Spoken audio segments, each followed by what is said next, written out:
Kecerdasan emosional dan kenakalan remaja. Saat ini, kenakalan remaja sering terjadi, terutama pada lingkungan sekolah maupun lingkungan luar sekolah.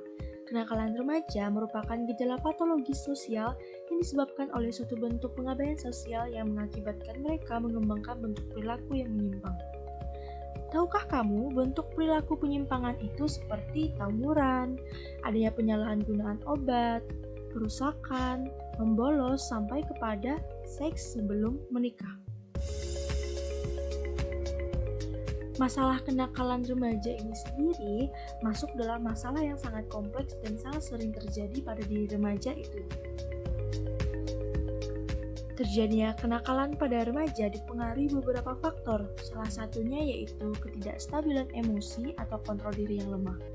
Kebanyakan remaja sangat mudah mengalami perubahan pada emosi, yaitu dari emosi yang positif beralih kepada emosi yang negatif.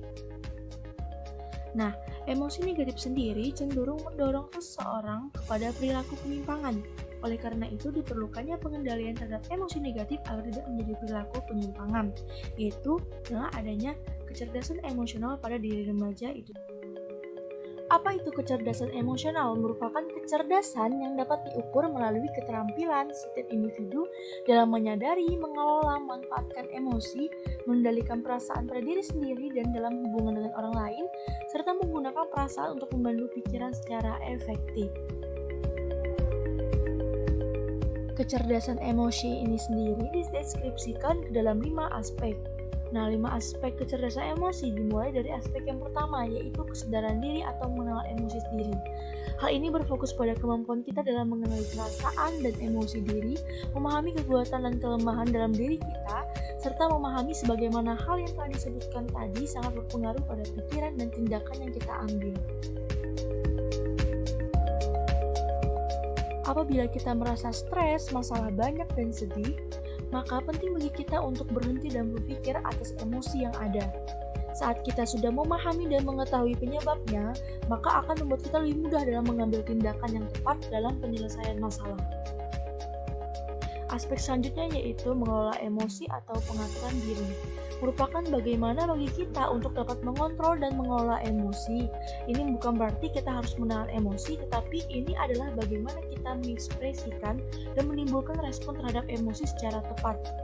Salah satu contoh yaitu saat kita terpancing emosi akibat seseorang, maka ingat dan berpikirlah bagaimana kita harus merespon. Maka kita dapat berlatih untuk menahan diri dengan sabar, berpikir kembali, dan mengambil waktu yang tepat untuk menyampaikan apa yang kita pikir dan apa yang kita rasakan. Motivasi diri merupakan motivasi yang tidak dipicu oleh faktor eksternal seperti pengakuan, uang, dan lain-lain, tetapi merupakan hal yang mendasari dan mendorong kita untuk bertindak dan mencapai tujuan tertentu. Ini biasanya dikarenakan adanya semangat, keinginan, dan secara konsisten mengarah kepada tujuan hidup kita. Seseorang yang seperti ini memiliki tujuan dan pencapaian yang diinginkan. Yang mana seseorang yang seperti ini biasanya memiliki komitmen, inisiatif, dan sangat optimis. Selanjutnya yaitu empati, merupakan kemampuan yang lebih mampu menangkap sinyal-sinyal sosial yang tersembunyi yang mengisyaratkan apa yang dibutuhkan orang lain, sehingga ia lebih mampu menerima sudut pandang orang lain, peka terhadap perasaan orang lain, dan lebih mampu untuk mendengarkan orang lain. Hal ini akan penting untuk menentukan tindakan apa yang tepat, seperti ketika terdapat seorang temannya sedang sedih, maka kita harus memberikan perhatian dan semangat kepadanya, bukan memberikan ejekan.